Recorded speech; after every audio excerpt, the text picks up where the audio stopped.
We are live. Hey, good evening, everybody. Welcome to another episode of Two Docs and a Grunt. I'm your token grunt, Nate Emery. I did 22 years in the Marine Corps, 33 years in the DoD. My combat tours were in Desert Storm and Operation Restore Hope in Somalia. And next will be Doc Barry introducing himself. Hi, folks. It's Andrew Barry, also known as Doc Barry. I'm a psychologist and psychoanalyst, and I specialize in working with veterans and first responders in private practice. Um, and just a disclaimer, if I may, I'm just here, even though I'm a licensed, et cetera, I'm just here for informational purposes. I'm just here to offer up ideas, not to perform psychotherapy on anybody. And with that, I turn it over to the real doc in this room, Luis Fonseca. Hopefully one day, Doc. I appreciate that. Trying to follow in your footsteps, brother. But yeah, like Doc Barry said, I am Doc Luis Fonseca, U.S. Navy Hospital Corpsman, retired after 22 years of active duty.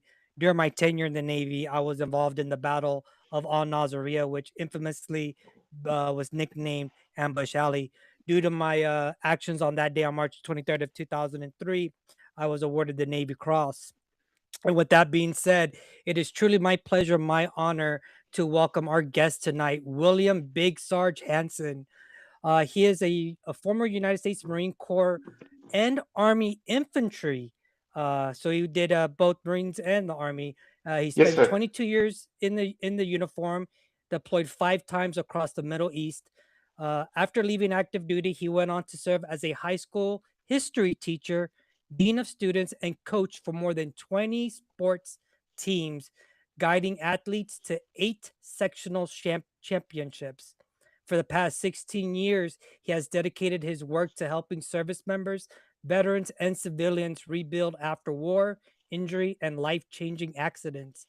His approach focuses on restoring functional movement, reducing pain, and strengthening the body, mind, and heart so people can return to their families with confidence and purpose. I love that. Known for his leadership, discipline, motivation, and mentorship, he has supported Marines, soldiers, students, sailors, and airmen and athletes with the same commitment. Big Sarge, or as we'll probably call him today, just Bill, is also a father to 6 daughters and 1 son. So he definitely has had a very, very trying life. I would say. I only have 1 daughter and 4 boys, so couldn't imagine the Nate, right? So during having such a big family, he also navigated his deployments, his injuries, and the loss of his children's mother due to cancer while raising strong, compassionate young adults. As an athlete, he took third place at Masters Nationals Strongman in both 2023 and 2024 and competed at the Arnold Masters Strongman in 2025. Now preparing for one final run at the Nationals at the age of 60. So stop with your excuses, everybody out there. His story has been featured in the Netflix series Wounded, the Battle Back Home, where he helped raise more than $8 million for veteran charities in CBS's Triumph Games at West Point, and most recently in Faith and Fitness magazine. You can learn a lot more about him and his works through his LinkedIn profile, which will include a link on that as well. But we are very excited to have him on board with us tonight. What a great guest to have tonight, Big Sarge, or Bill, as we'll call you tonight. Thank you so much for coming on board. Dr. Andrew, do what you do best, brother, and lead us off with something to start off with. Okay. Well, welcome aboard, Bill. Great to have you here. Thanks for reaching out. Now, um, Bill is somebody I've never met until just a couple hours ago, when we checked out to make sure technology was actually working for us. And hallelujah, so far it seems to be. Now, what Bill told me was he, somewhere along the line, started watching the videos that we make, Two Docs and a Grunt. And he said he watched like a couple, two, three of them, whatever. And so I'll just open it up by saying, since you've seen us in action, tell us how it impacted you, what you liked. Tell us what you didn't like. Tell us what we could do better, etc. And with that, sir, the floor is yours. Well, I'm really glad you're not looking me over, and because I have six girls. I mean, we obviously know I have some mental issues along that way. And as far as my boy, I'm going to tell you right now, when a VA doctor tells you because of your injuries to your neck and your spine and your traumatic brain injury that you can't have kids, do not believe him, because that's how I got my son William Jr., who I'm about ready to turn 60 this next year, and he is 5. So what is Oh wow. keeping me? Yeah, so I am Mr. Active. I have a granddaughter who's 9, and then I have a son who's 5. So I mean, obviously, Doc Barry, if I was on your couch and you would be psychoanalyzing me, we would spend 5 hours on the first session. So we know that there's a little bit of crazy here. I But love and The so only the only thing I'll say to you is what I've said to everybody else. Brother, pick a number. yes, sir. Yes, sir. Okay, so the things I really liked, I loved hearing several of the stories of guys. You know, my So I was raised by a really good family, and I'm hearing from some of your guys how a couple of people said, hey, they had really bad families, or this was their last chance to join the military. My problem was my family was really good, but we just didn't have any money, and Mm. and so this was the early 80s, so 84, 85, and I was like, okay, how am I gonna be able to do things in life? My family has a legacy. We've had someone serve in the military from the Civil War, Spanish American War, World War One, World War Two, Korea, Vietnam. My brother and I both served. I was in the Marine Corps. My brother was in the Army, and I actually have a niece who's in Kuwait right now. Oh. So I mean, that's our family legacy as we defend the country. My father had behind his desk the John F. Kennedy slogan, ask not what your country can do for you, ask what you can do for your country. And we took that to heart. And so um, I had some people in my church and in the people that I was around. I had a master sergeant who was one of the youth pastors and everything like that. And he basically said, your best shot is to go in the military. But here's the thing, don't go into the military as a career, but go into it, especially in the 80s, and use it as an opportunity to grow and to grow yourself. And so when I'm looking at all the different things that you got people talking about, I'm glad to see that that's not the only, I wasn't the only one who used it, because in the 80s, they all said if you went to college, if you didn't go to college, you went to the military, there was something wrong with you. They didn't have that love of country back then as they do now. I mean, they still had the stigma from Vietnam, and I always, I always look back. I tell this in one of my speeches. Is I talk about what's the first time I remember that being an American, or I took assumption of being an American, and that was watching the 1980 uh, gold medal hockey game between Russia and United States. We had the ragtag college kids. I mean, I was watching on a 12 and a half inch black and white TV. I mean, my kids have got iPads bigger now. But I mean, my dad and I were down in our basement. We're watching the game and we're losing our ever loving minds, screaming, go USA, go USA. And then, my mom's yelling down, what's the matter? I'm like, we're beating the Russians. We're beating the Russians. And that was the first time I looked at it as we. I was taking ownership as an American. Yeah, I was only 12 years old, but I mean, I was still understanding, hey, this is my country. And I had heard the stories about JFK from my father. I had heard the stories about my uncles and my aunts and my grandparents and people who had served in the country.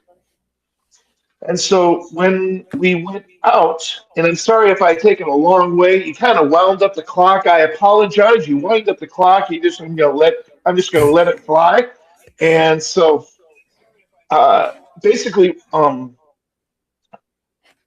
what I did was I said, okay, I'm gonna do the best I can to not necessarily use the Marine Corps. Because I said, if I'm gonna go in the military, I'm gonna go in the Marines. I wanted to go into the toughest branch that I could.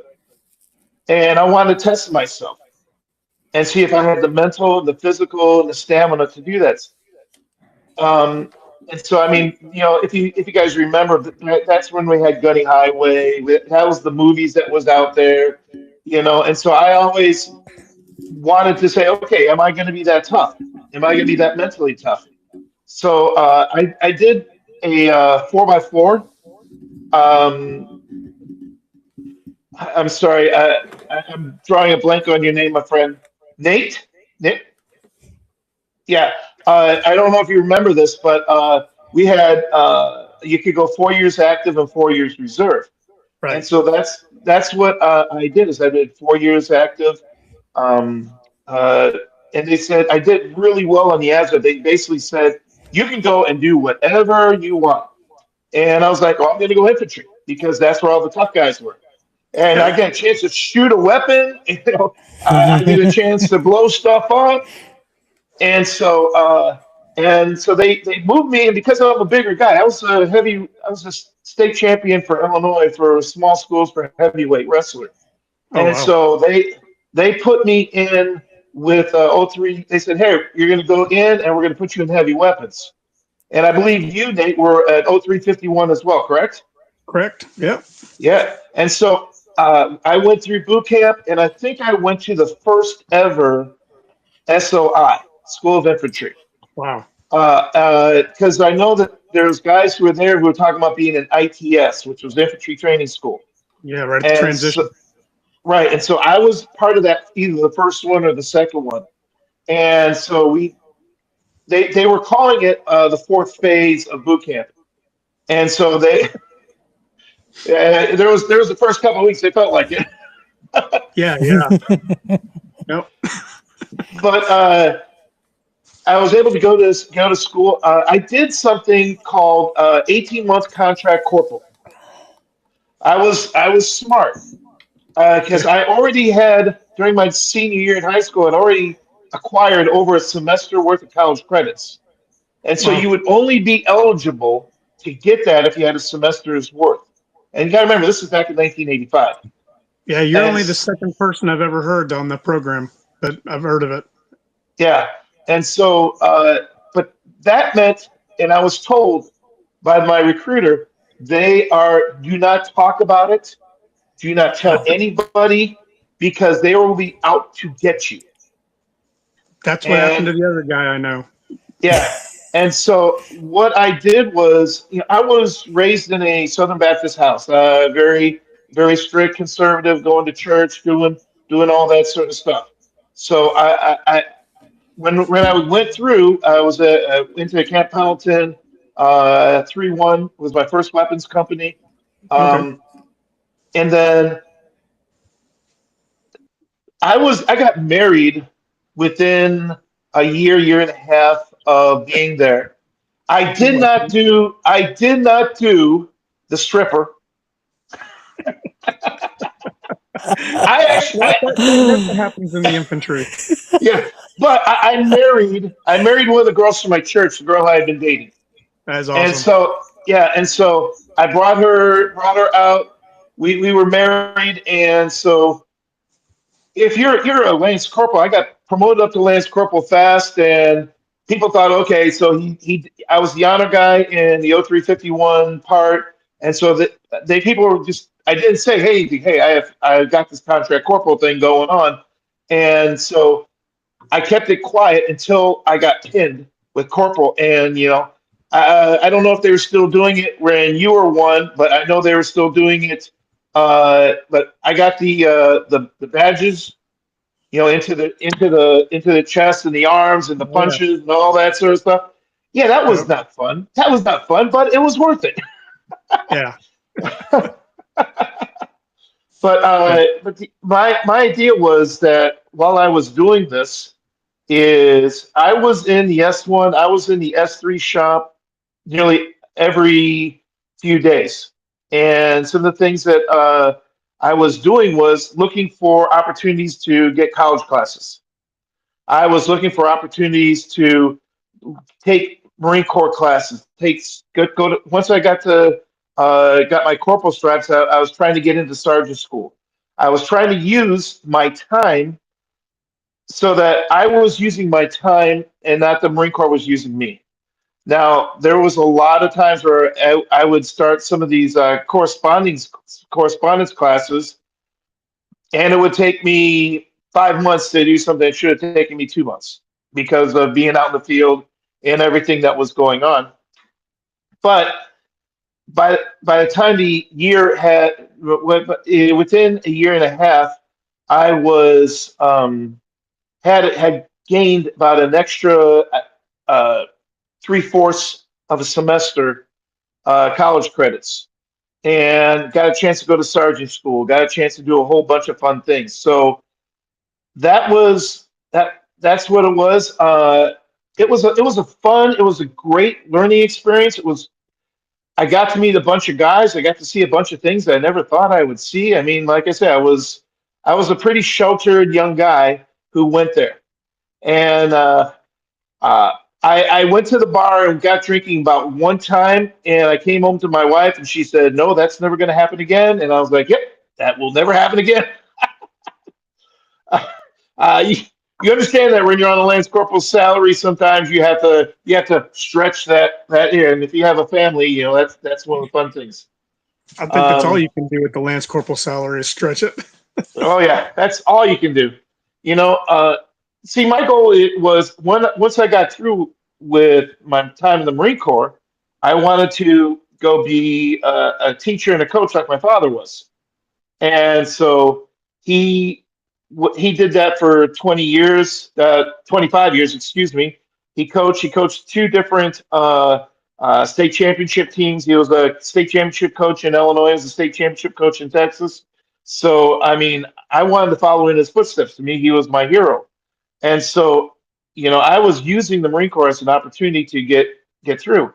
And one of the other things was, since I was a wrestler, uh, I don't know if you realize this, but they have a lot of AAU type of wrestling tournaments that you could do when you're 22, 23, things along that line. So I continued to do all that.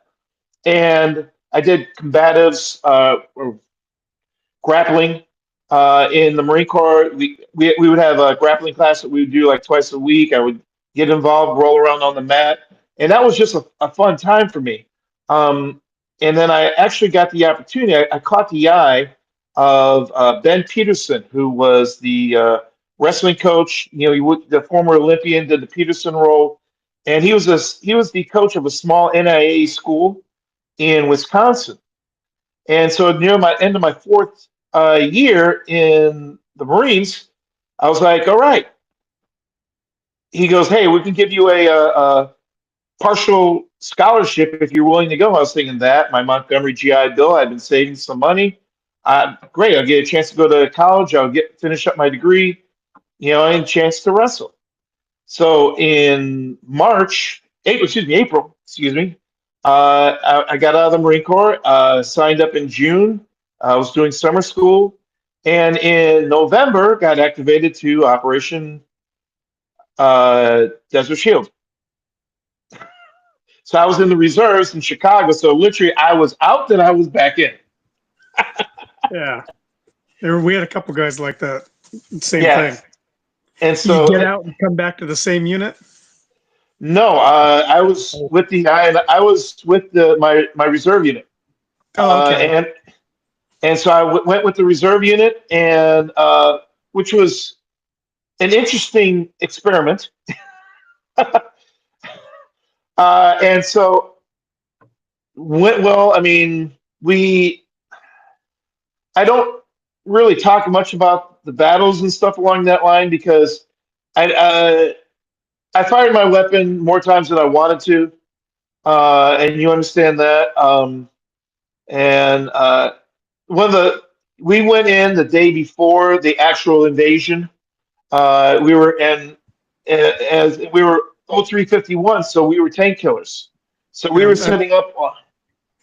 Yeah, it's little known. It's just starting to come out now. I'm noticing that the Marine Corps had people who'd crossed the line of departure up to 2 days before, but there were entire battalions there a day early. Yeah. right. Well, our job was we were pretty much setting the southern part of that airport that's on the southwest side of Kuwait. And I forgive me if I tried to say the name of it, I would slaughter it. But the one that was down there, and basically what we did is we set up a line and we were getting ready to shoot tanks. Now, you gotta remember, we were shooting dragons, wire guided missiles, which are always fun, Yeah. especially when you're seeing you're hitting. You gotta stay locked in on the 12 one, seconds. and it's just like going this way, and then all of a sudden your spotter's going, "Hey, the turret's turning. The turret's You gotta turning." hold it. Yeah. Yeah, I've tried to explain that to people. I'm like, even a T-54, 55 hand Mhm. crank, they could turn Yeah. around 100 at maximum track. They could turn around at 180 degrees and get 2 shots off on you with tank rounds while you're sitting underneath the Dragon tracker trying to hold it steady. Yeah. Yes, sir. I was an And assault man. so, I'm glad I didn't have to do that. yeah. So that was I got a chance to fire a couple of those off. Then about 40 Al-Jaber hours. Air Base? Yes, sir. Was it Al-Jaber? Yep. Meth Yes, sir. objective Yes, B. sir. Yeah. And so basically what we were doing is we were trying to keep the tanks from coming in. And that was basically what we were told. I was just a sergeant at the time, so I mean, I don't get to hear all the highfalutin stuff. I just I piece things together after time after time went on. And but about hour 40, all of a sudden, a bunch of these guys are surrendering. And I don't know if the same thing happened to you. And so we were, I'm teaching these young PSCs and Lance Corporals okay, this is how you pat down a prisoner. This is how you zip them up. This is how you make sure that he doesn't have anything stuck up his butt, has any type of good things along that line. And that was pretty interesting. That was pretty fun. And then when they started setting fires to the oil tankers, we had one of the docs. You guys would appreciate this. He started handing out all these the gas masks, or the paper masks. And he was like, okay, grab a shirt, rip it up, wrap it around this. And so we kept that on unless you're drinking water, for about 24 hours. And by the time we took that off, it was pure black. And I was lucky that our doc took care of us, because I didn't want all that going into my lungs. I had plenty of that stuff going into my lungs as it was. Hey, they hooked you up. They didn't give us masks. We were people don't realize it rained during Desert Storm. I think the second or third day it started raining. Yes, sir. So all that oil smoke came back down, just covered us. Yeah. Smart corpsman. He was. I believe he was an emergency room guy, and if I see his face, I will know him. But I'm nearly at 60, trying to remember everybody's name and face and who did what. Whereas, and I had in my last deployment, I had 8 concussions, and so my short-term memory sometimes goes, "Oh, hello, squirrel," and so that was that. I mean, we were there for a while. We didn't leave there until like June. We were part of we're putting people together, we're setting things up. Got back, and I asked the guys from the Chicago INI. I said, listen, I had a bad situation at the school because they didn't like me leaving halfway through the school with the scholarship to go. I was like, I'm going to serve the country. They go, well, we want you to pay this thing back, all the money back. And so I end up not paying it back. I end up not going back to that school. And So they put me on active duty I&I they kept me on active duty. When they didn't put me on, but they kept me on active duty for a while. They did me a favor. Um, Yeah. they sent me back, and when they sent me back to Camp Pendleton, I was kind of like a lost puppy. Yeah. You know how I don't know if you I wasn't part of any group. So I mean, Yeah, they plus had me you weren't with the people you went to war with, so they don't know what you right. went through. You don't know what they went through. Yeah. Right.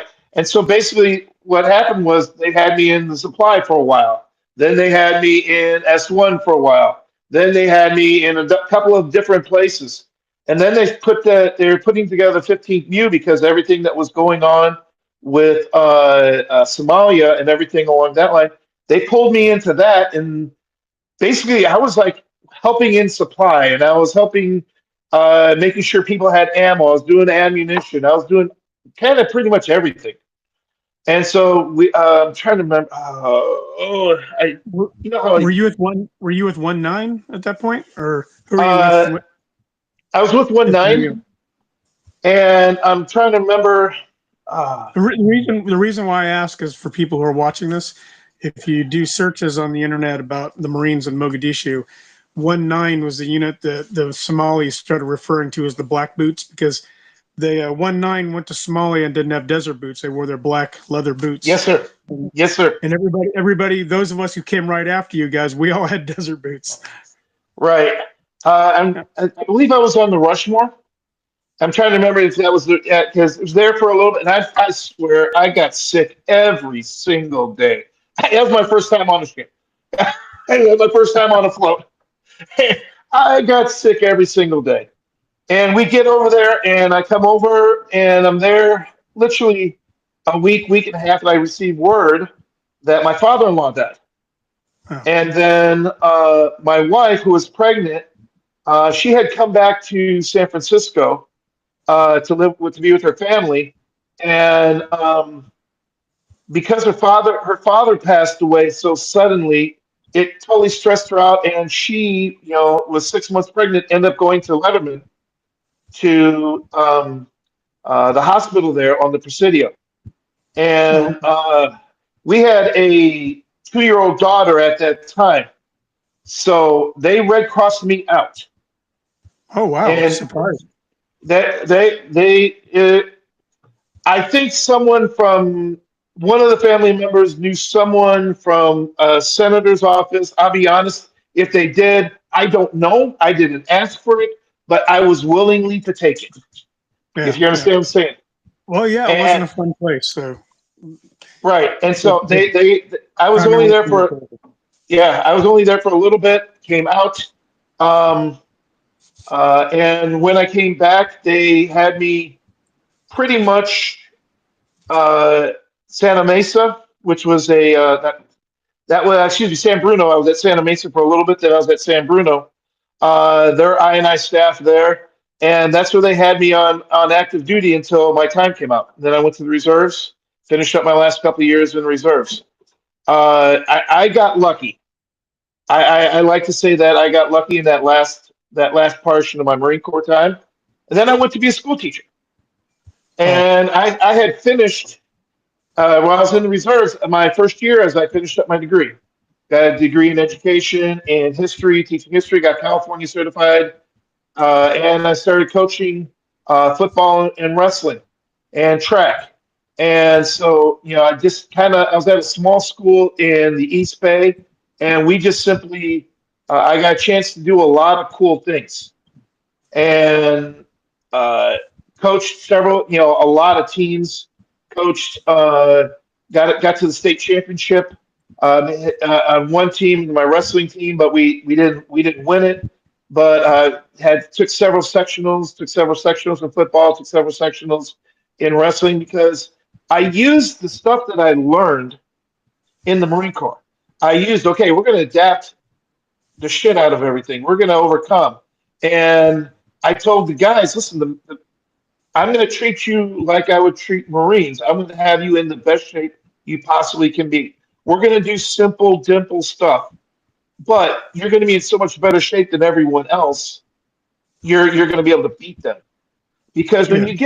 when you have, it's not like you can recruit these kids. You get the people who come through your door. And so the idea was we wanted to make them better and make them better people. And taught U.S. history, loved it. Um, then 9/11 hit, and I decided that, you know what? This is kind of like phase 3 of my life. When 9/11 hit, I was like, oh man, I can't believe this, that they would attack us in our country. So within a week or two, and after everything kind of settled down, I walked into the Marine Corps recruiter's office, like, hey, Sergeant Hanson here, reporting for duty. And they're like, hey, big guy, we are looking for 18, 19-year-old hard chargers. We're not looking for 35-year-old retreads. And besides, everything from the 0351 that you had learned is now obsolete. We don't even use M16s anymore. We use M4s. So it was like, all right, I get it. And so as I'm walking out the door, they gave me a sticker that said, here, Marine Corps, hoorah. And as I'm walking out the door, the National Guard recruiter goes, hey, Big Sarge, why don't you come and join the dark side? So that's how I joined the National Guard and then I got the nickname Big Sarge from him. He introduced me to my new unit as, okay, this is William Big Sarge Hanson. You know, he just joined up. He's a former Marine. He's fought in this. He's fought in that. Okay, we're glad to have him here. And so I was like, great. And our first thing that we do is they put me in Sacramento Airport, and they had me walking around with an M16 and no bullets in the weapon. Wow. And so I'm like walking around. I'm like, okay, if any bad things happen, I'm going to bludgeon him to death. Look, bad guy. But I mean, it kind of calmed everyone down a little bit. Yeah, yeah. They had to show that we were doing something to give people a sense of calm. Yeah. Right. And so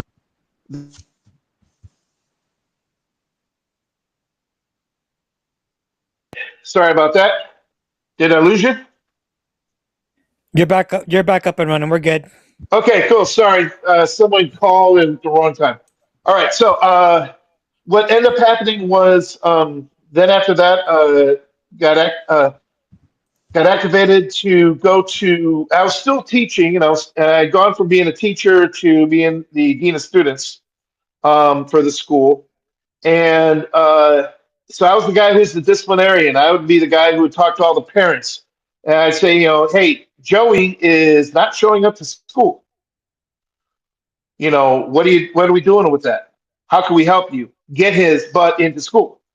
And being the wrestling coach, there's a lot of times where it was, okay, he's a wrestler.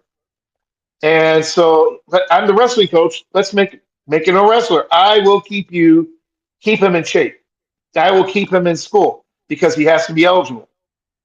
And so I end up getting about 8 or 9 wrestlers through my job and kind of pushing it. And the parents loved it because now they have someone else who's on campus keeping their kid accountable.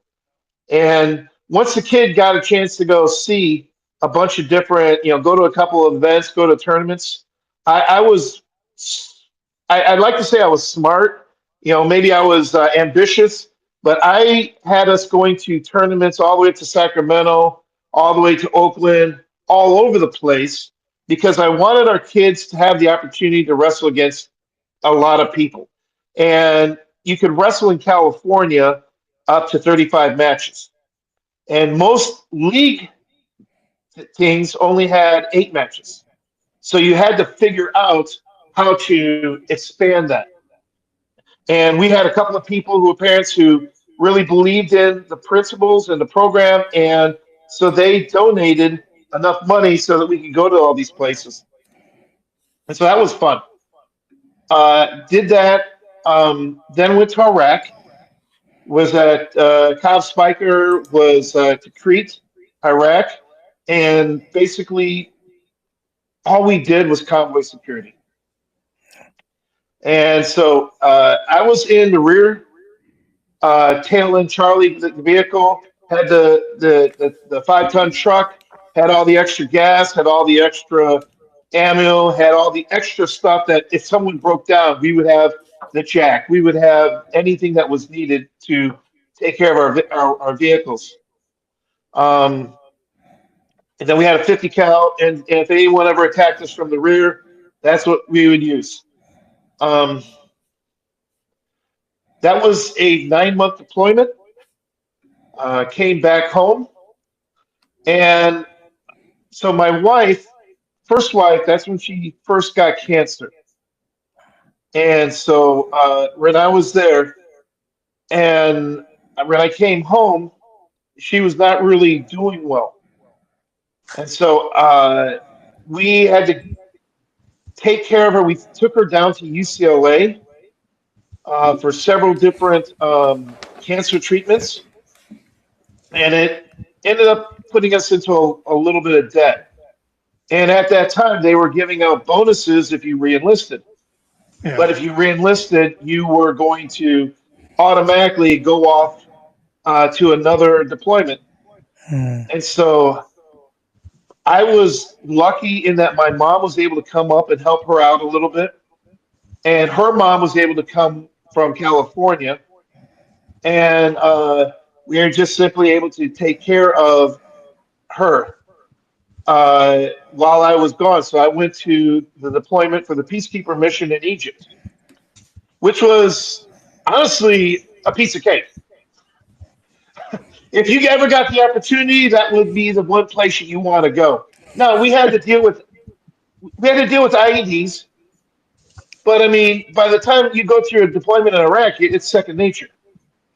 When you went to Egypt, were you there before the Muslim Brotherhood in the Civil War or after?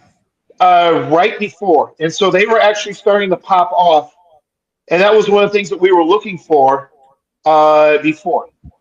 Right, especially the last 5 months of our deployment there, we did some tours where we were just kind of checking them out, making sure that they're not doing anything crazy. There was a couple of vehicle IEDs that exploded in a couple of the towns. A couple of the Fijians who were attached to our unit, they got injured through a couple of V-beds. And then sorry, I know we're not supposed to say acronyms.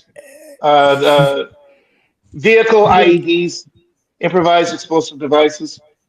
Okay, so sorry, docs. Didn't mean to offend. No, it's all good. And so that was great because we would do 40 days on a base out in the remote area. And then we do 40 days of base security, and then they give us 40 days to kind of visit Israel, visit Egypt. I got the chance to go to Alexandria. Wow. and see you always hear about the Library of Alexandria. I was going to say, as a Christian, you must have been excited to be there in Alexandria. Oh, it was great. I loved it because I got a chance to see all the different places. And I'm a history buff. So here I am. I'm seeing where Cleopatra landed. I'm seeing where Mark Antony was. I'm seeing the whole, the Roman theater. And then it happened to be, forgive me, my brain is going numb here for a second. All right, man. Where you have, where they fast. Ramadan, yes. So they were having Ramadan.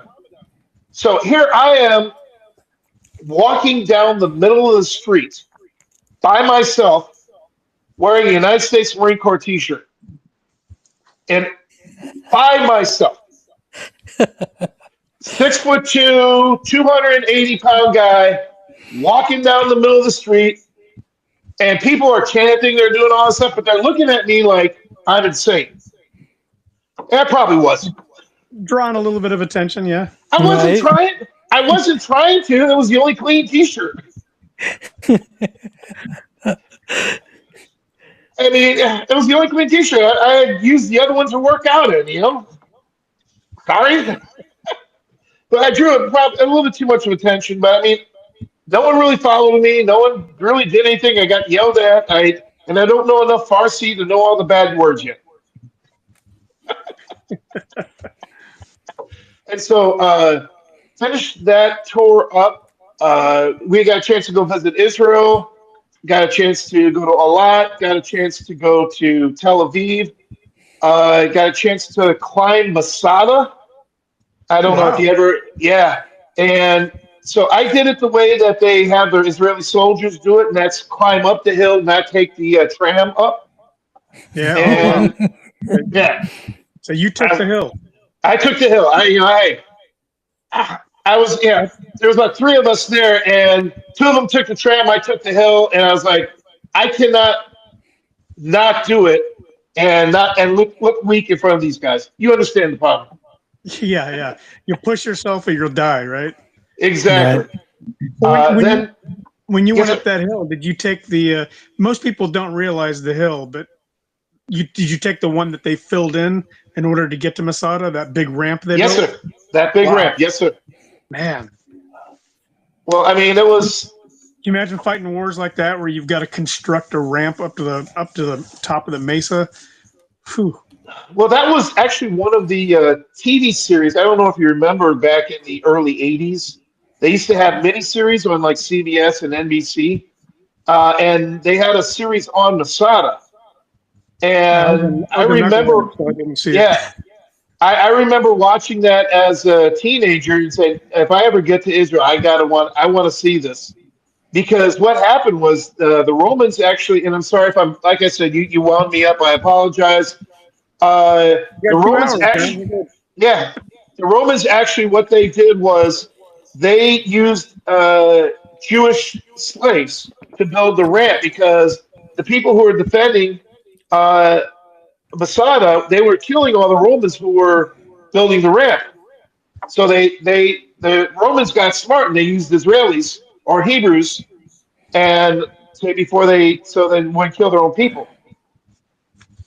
After that, came home, went back to teaching. My wife and I was getting ready to get out, and my wife had another setback. They amputated her arm. They took one of her breasts, and so we needed money. And I did my last tour basically to take care of my family. Because for me, that was one of the things that I looked at as that is my number one job as a father and as a husband. Yeah. Is I've got to physically and emotionally and monetarily take care of my family. And you got to remember that was about 2008, 2009. What was happening during that time in the housing crisis? Yeah. The collapse. Yep. Yes, it collapsed and everything went bad. And so I had one of those houses. I made the mistake of buying the house the wrong way instead of buying it with the VA loan. I did the same thing. I learned a very hard lesson.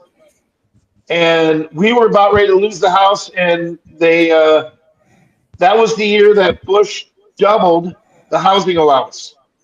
Mm. And so it had been like $500 or $750 for your monthly housing allowance, and he doubled it, which was just enough to cover my mortgage. And so basically what ended up happening is I signed up for one more tour, and I went back to Iraq. And this was when they had that surge. Yeah. And they wanted to flood the zone, make sure. And we did a lot of convoys, and then we also did a lot of security over places that they were rebuilding. They were rebuilding bridges. They were rebuilding, and so we did a lot of that stuff. And then in January of 2009, we had just got done doing a 72, in which it was we drive all the way down to one of the campgrounds, and we would go to Baghdad, then we'd go to another camp, then we'd come all the way back up, and we were moving supplies from point A to point B. And so it was 72 hours, and I don't care. We got to take naps, but you don't get a chance to really take a nap. That's a cat nap. Right. And so we took the cat nap, and I I OD'd, not OD'd, but I Rippets. I probably drank about 30 Rippets on that trip because we were all tired. Everybody was tired. It was January. It was I think OD'd is correct. yeah. And so we're going and we're within like 20 minutes to 15 minutes of the gate, and there's an explosion right next to my vehicle. Now, if you're tired and someone's driving and I'm in the commander's seat, and you see the explosion where everyone's kind of sleepy, what's your first reaction? Turn the wheel, right?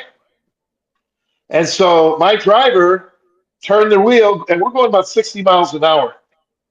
And we crashed into a brick wall at 60 miles an hour. And, you don't wear a seatbelt in a combat zone. I, I've had people say, "Where was your seatbelt?" to me. I'm like, in a In a combat military zone, vehicle. Yeah. in a No. military vehicle in a combat zone. Right. So I put my face into the bulletproof glass, and then I snapped my head back and hit the metal that was behind my head, and don't remember anything after that. Now, for the next 72 hours, the next probably 36 hours, 72 probably, that number's in my head. I apologize. More like 36 hours. I was on automatic pilot, and Docs, you guys could probably understand this better. Where I am moving, I am eating, I am sleeping, I am talking, I am not making any sense, Right. but I am moving and doing everything. They had our medical doctor, well, not medical doctor, our medic was this 18-year-old, no, 19-year-old, 145-pound female who had been a trainer for her high school's sports teams and had done the 6 week medic course. And so she's like trying to move my head, doing everything. And my last tour in Iraq, I started powerlifting. So I had a 23-inch neck. I had big traps. I had my back was going good. I had a 400-pound bench press. I was deadlifting 500 pounds. So I was lifting some heavy weight. So I had built myself up before this accident. And I woke up about 36 hours later with the worst headache that I've ever had in my entire life. And I was there, and I was like, "Oh my goodness, what the heck?" So I started taking some ibuprofen, not the big ones yet. I was just taking the little 200 milligrams. And I went to our medic, and he was like, "What's the matter?" And I was like, "Man, my head, my back is really hurting." And he goes, "Okay, let's give you some stuff, give you some medication." Now, I don't want to make it sound like I'm doing something extra heroic. Every guy who was over the age of 35 was taking pain pills because we didn't want to leave our men, number one. Number two, we didn't want to show weakness. And number three, we just needed it to move. And so I became very addicted to all of those pain pills. We had stuff with codeine, and we had the big 1,000 milligram ibuprofens. I had one of those. By the time I finished, I ended up doing 14 more missions with my injuries. And when I left Iraq, I had a bottle, one of those Costco vitamin bottles, was filled to the brim with pain medication. They get us back to Fort Hood, where they did, they do their sign off and everything. And I'm hurt. I want to be checked out fully before I sign off to the VA. They're trying to get me to sign off to the VA. I want to get checked out fully. So finally, they gave me it. I pushed it. I got yelled at. I got called a pussy. I got all those sort of different things. And I pushed it. They finally X-rayed me, and they're like, "Oh, you got fractures in your neck. Oh, you've got herniated discs." You guys, you had an IED go off, and then you hit a brick wall, and nobody had X-rayed you. No one had X-rayed me. Just for the It didn't hit. audience to understand how crazy that is, to hear how that kind of stuff happens in the military all the time. Well, it didn't mess up the vehicle other than it dented it for crashing. Yeah, well, shockwaves don't necessarily work like that, right? I understand what you're saying. You understand. So Yeah. I had fractures in my C2, C3, C4. Wow. I had L1, L2 herniated discs. I ended up tearing my internal oblique muscle on my right side because of the twist. And when I hit, they finally did I said, man, I'm having these horrible headaches. And the funny thing was the night that I went in, my roommate made this huge joke. He goes, man, I'm babysitting a 300-pound gorilla with a concussion. Yeah. And I'm like, I told him later, hey, thanks for babysitting the gorilla. And so it turned out that I had a severe TBI. And then because of that TBI, I ended up had a couple of times where we were doing different activities. I got hit in the head. It immediately put me back into it. I had one of the doctors from the VA told me this about 4 years later. He said, if I had been in the NFL, I would have been in the concussion protocol. I'd been pulled from active duty. I'd have been in the concussion protocol. Yeah, well, there's a reason why we give people Purple Hearts for TBIs. And so ended up, yes, sir. One quick question. When you say fractured vertebra or fractured, whatever it was you said, are we talking about a broken back here? Broken neck. Okay. That's all I wanted to know. Thanks. Yeah, and so, when people do the math, that basically means I did 14 missions with a broken neck. Yeah, you're lucky that you didn't sever anything.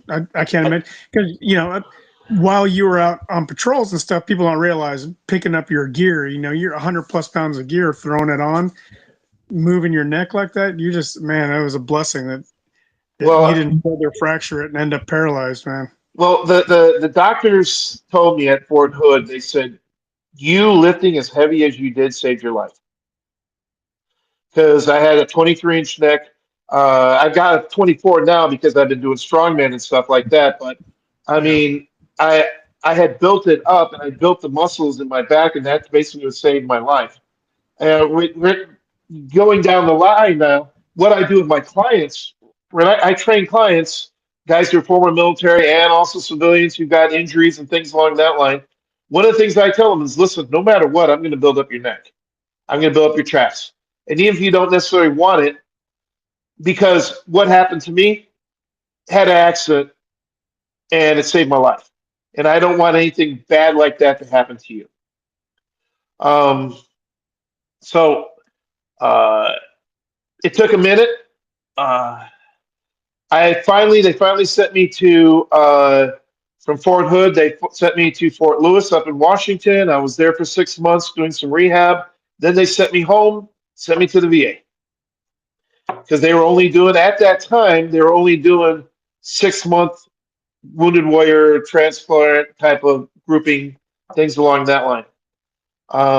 And I did what the VA told me to do, because I thought, I'm supposed to listen to my docs, right? Supposed to listen to the doctors, what they're telling me. And so they started giving me more and more and different types of pain pills. And because I'm gaining weight, now they're giving me blood pressure pills. And I'm having a little bit of anxiety because I'm gaining all this weight and I'm losing all this. So they're giving me anti-anxiety pills. And when you get all those different pills, what happens? They interact in ways you don't expect. And so I started having bad thoughts. I started having issues that, I liked the most important things in my life are my wife and my kids and my family and being there for them and being the right type of role model, being the right type of person for them. And for the first year that I was back, I had some issues where I ended up yelling at my daughter one night. And my daughter Amanda, she was in elementary school at that time, and it was something stupid, And you got to remember, we're also dealing with the fact that my wife is dying of cancer, and so I'm dealing with all of this stuff plus my own. I'm not me, because when you take all that medication, you lose your personality, you lose who you are, and I'm gaining weight, I'm losing my life. I get sunk into the couch, and all I'm doing is watching TV shows, I'm watching movies, and I'm not being productive with my life. And so I yelled at my daughter for something. It was extremely stupid, and I don't even remember what it was. But if you got a 300-pound man who's your father, who's standing up and is angrily yelling at you, what do most kids do? They run, they scream, they holler, they do all that. She did none of that. It was a blessing because she just looked up at me, and she has these big old brown eyes, and she walked up to me and she put her hand on my face, Oh man. and she goes, "Dad, what's the matter? Oh.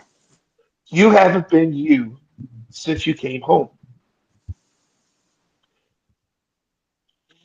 Broke my Yeah. heart. Broke my heart. Tears flew. I Daughters can break a dad. Yeah. And I said, okay, I'm going to do whatever I need to do to be daddy to her again. I don't care. So next morning, that night, I called my dad, and I just simply, my dad runs an orphanage in Mexico, so he's done, in the last 25 years, he had over 7,800 orphans go through his care. He is a incredible, biblical, wise man. Wow. And I told him what was going on, and he's like, "Well, you need to do." He goes, "You have not been you since you've not been physical. You have not been you since you've not been moving. You have not been you since you are sitting down, not doing anything. You've got to get active again." So next morning, I go on Google, type up injured veterans need help. Now you look at it, you get 40 different places. Back in that, 2012, there was 7. Yeah. And I And called all 7. And 6 of them were crooked. Right. Right. Right. Right. That's a good Yep. note. And one of them called me back 17 minutes later. And he said, "What's going on?" And I told him the story. And he goes, "Hey, I'm in town right now. Let's go meet up for lunch." And I sat down, met face to face with him, and said, "This is what I'm doing. This is it. This is going." And he goes, "Well, we're having this function in Arizona next week. Are you free?" I said, "Yeah, I'm free," because I didn't have a job at that time. I was still on um, uh, uh, I was still going to the VA, and I hadn't gone back to the school district yet. And so he was like, "Yeah, you want to go? We're having this bike ride." I'm like, "Oh yeah, how hard is it to ride a bike after 25 years of not riding a bike?" 300-pound man on a bicycle. Yeah, no That's a, problem. Yeah, going downhill is not a problem, right? No. And so what I ended up doing was I went on the bike ride, met up with several veterans who to this day are some of my best friends. Because for the first time I realized there were other guys like me. they're having the same struggles. And we exchanged phone numbers. We got like a group chat going. And I'm sure you guys have got the same thing where there's an issue. We make fun of each other in a good way, and then we help each other out. Because most guys understand, hey, this is the way that we communicate. You know, my wife used to look at the text and goes, oh my God, what are they saying? I'm like, don't worry about it. Just ignore it. These are not the texts you want to watch. This is a different kind of love you don't understand. You don't understand this. And so after on that bike ride, a bunch of guys were saying, hey, we're going to go do this thing called the Tough Mudder. And I'm like, well, what's the Tough Mudder? They said, well, it's 10 miles. And you go up and down this hill, and there's like 14 obstacles. And I'm like, that sounds nuts. Okay, I'm in. It sounds like boot camp. So basically, well, it reminds me of Mount Mother. Can I say Mount Motherfucker? Okay. It reminds me of Mount Motherfucker. Okay. That's and the name so, of it. yeah. And so I was like, okay. And I went into it thinking as this is going to be a personal challenge to me. Am I going to quit? And one of the things I talk to all my clients, and I've talked to everybody ever since then, is there's going to come a challenge in your life where you got to go, I'm not going to quit. And I had this vision of being dad again, and I knew that I had to get in motion because motion is lotion, and you get moving, and you're going to be moving forward. So it took the really good in shape people took about 2.5 hours to get it done. It took me 6. But I got it done. I didn't quit. And that's when I was like, okay, what can I do now? And then I got myself into a CrossFit gym that was giving like $10 a month for veterans. And so I was like, hey, boom. And so I started going to this gym. You try to go 3, 4, 5 times a week and get myself in shape. Then I got an opportunity to go on a couple of other bike rides. And I was like, okay, so the more that I did this, the more that I realized, okay, I know some of the techniques to get people in shape. Because I used to get my wrestlers in shape. I used to get my football players in shape. When I was growing up, my dad had me in great shape. And I remember all the techniques. I mean, we did a lot of body weight stuff. We did pull-ups. We did running mountains. We did all this stuff. I can do this with other people. And so I went and I got certified to do physical therapy. And so, and then I got several fitness certifications where you can be trainers and you can do it safely. And for me, it was all about safety because I understood pain at a different level than all these other young, in shape, studly trainers. I understood pain.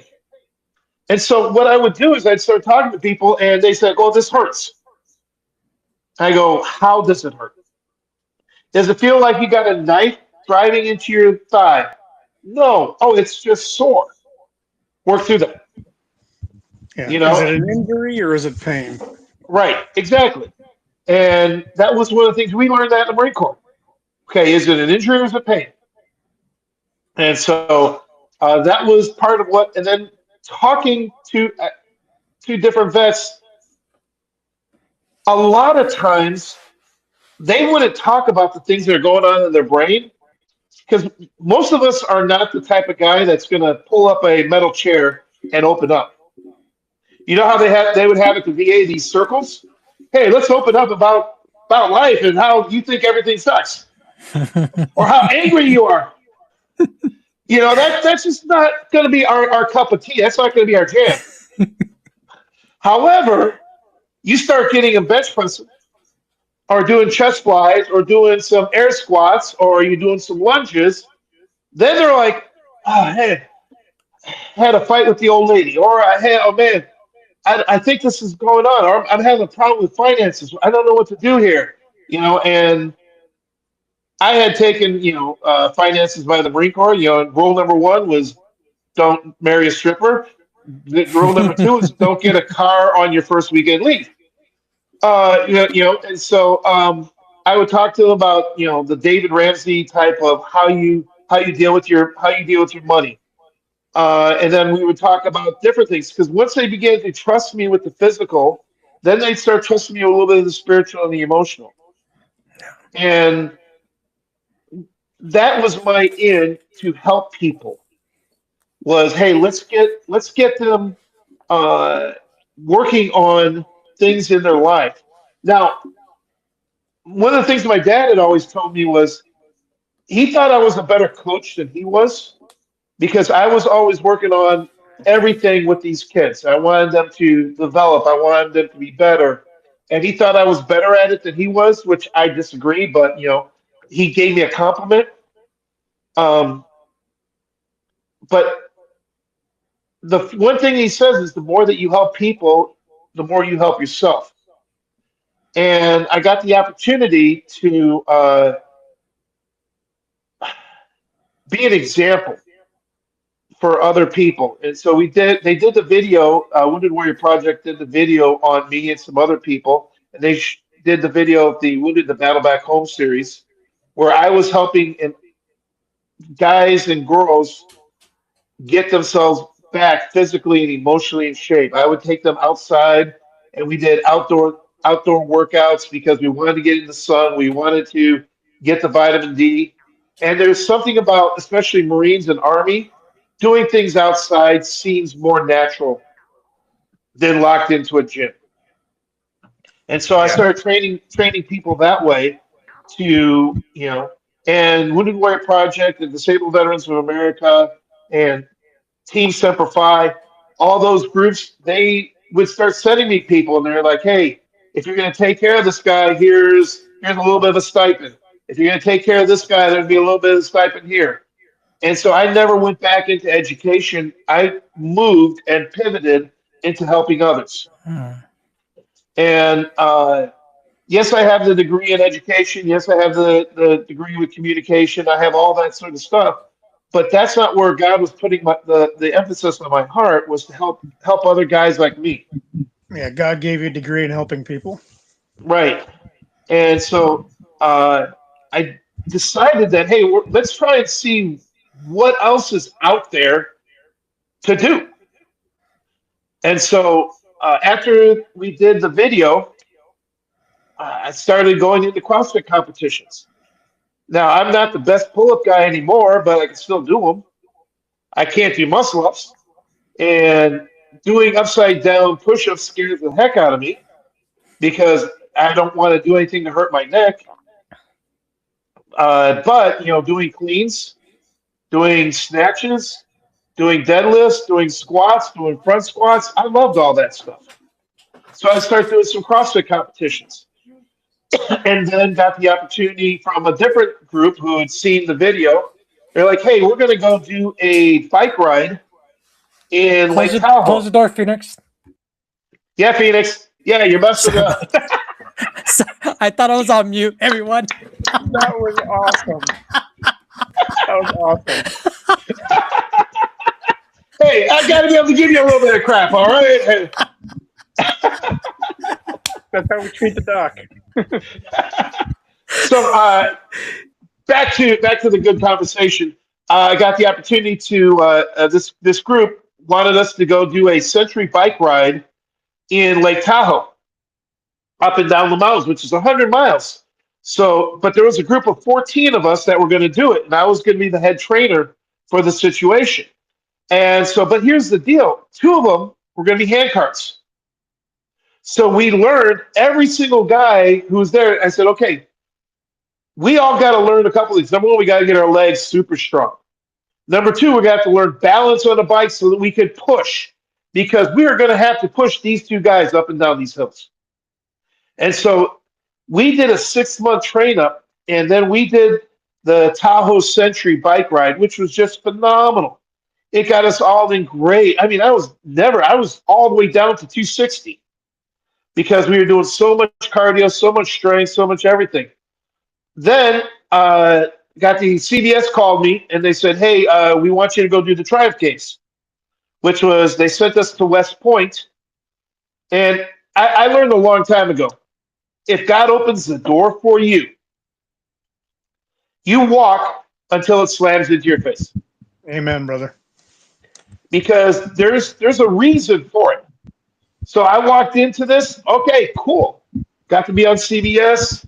I was the oldest guy. I was 51 years old. Everyone else was in their 30s and 20s. But I think my thought was that the Triumph Games was West Point's idea to see if guys who are missing legs, guys who are missing hands, guys who are injured, if they can go back, enlisted guys who want to go and be a Mustang like you were. They can go to college. Can they survive? So I think that was because every single event there was like 20 generals and majors and colonels and things along that line, everything that we did. Wow.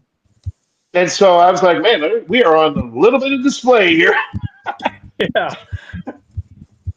And so that was a fun little event. There was 10 guys and girls there, and I took 5th out of 10.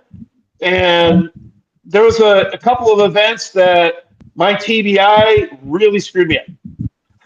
So we had to memorize certain things and then jump into the water from the high deck.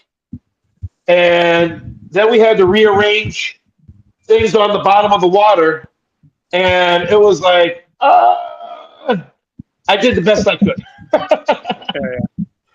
And then there was, we had to do a 10-mile hike with a rucksack, and several of the guys finished faster than I did, but I mean, I was in good enough shape to do well.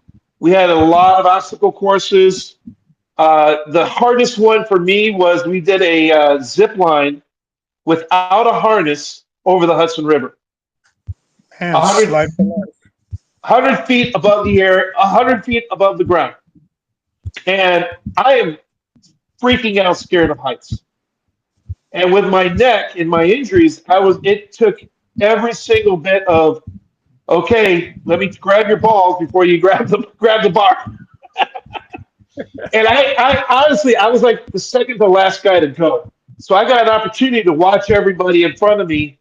And I literally was going 1 Mississippi, 2 Mississippi, 3 Mississippi before they let go. Because I knew if I opened my eyes, I would freak out. Yeah.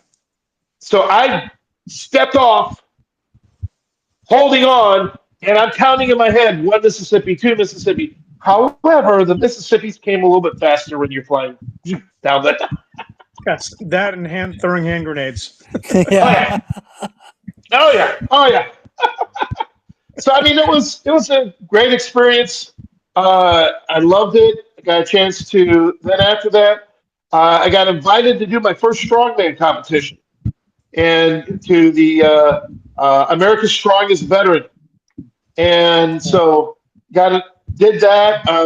Took 4th in that one, and kind of liked it because it wasn't CrossFit. I didn't have to run, and I was able to rebuild. It took me a year before my next strongman competition because there was a couple of events that my neck hurt a lot afterwards. Because we ended up having to put 500 pounds in a yoke over my shoulders. And so that was one of those things where, okay, I've got to build up my neck. I've got to build up my shoulders. I've got to build up my pecs. I got to work everything down my traps so that when that goes on there again, it's not hurting me. And did it in the next year. Didn't qualify for nationals. I qualified the next year after that, but it was 5 years of waking up 5 days a week at 4:30 in the morning so that I could work out, and I could be ready for my first client at 6 a.m. And so that, for me, it became a dedication. Then I took 3rd in the nation in 23. I took 3rd in the nation at 2024. And then I competed at the Arnold in 2025. And the Arnold, we had a 700-pound deadlift for reps. I only got 4 in 60 seconds. I apologize. Then we had to do a log press. We had to do a 225-pound log press. We had to do a 255-pound log press. We had to do a 285-pound log press. I got the 250. I got the 225. I got the 255. I did not get the 285.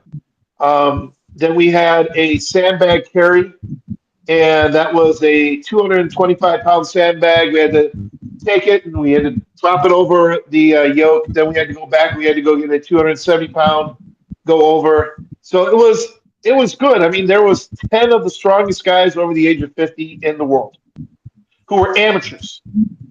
And so that was a great example. But here's the reason why I did all of these things in the first place was I wanted to be able to tell other veterans, listen, if my old ass can do this stuff, you can.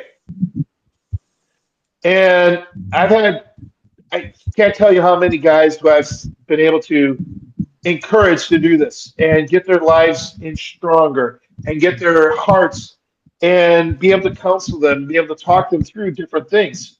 You know, my job right now is I work at a commercial gym. I work at Lifetime. But Lifetime knows that I'm going to talk to them.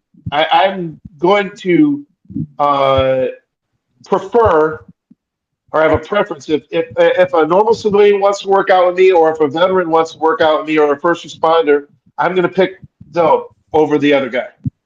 And they know I'm going to spend a little bit more time with this guy, and I'm not going to charge them half of what I normally charge. Because to me, that is, I am paying it forward. I'm helping out another veteran.